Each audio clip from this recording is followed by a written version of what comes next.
I'd say there's two big differences. How close you are to nature is probably the biggest difference, and then how close you are to your neighbours. And like living in apartments and growing up in neighbourhoods with houses and stuff like that, you don't notice the changing of the seasons, you don't notice the animals and nature the same way you do when you're living on water.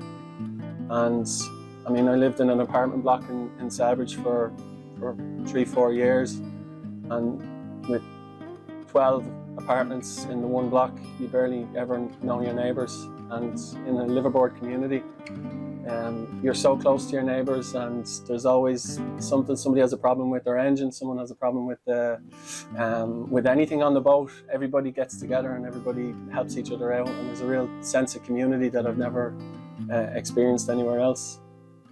So those would be the two main differences that I love.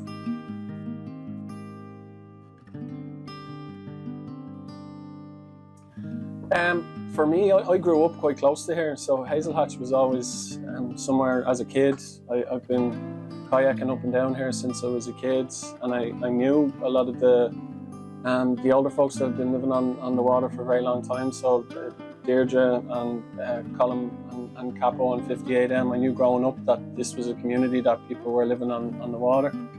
And then the opportunity presented itself where I thought I'm never going to get another chance to move my life in this direction. So I grabbed it with both hands and never looked back, and been delighted ever since, yeah.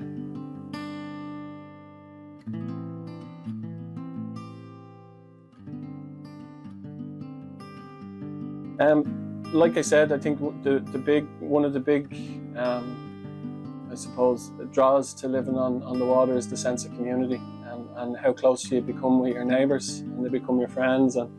And my biggest worry and concern about the bylaws is that it's going to tear this community apart.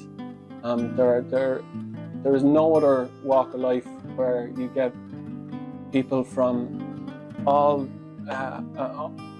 aspects of community, young, old, rich, poor. It's such a great community of people that have all decided to live in an alternative way.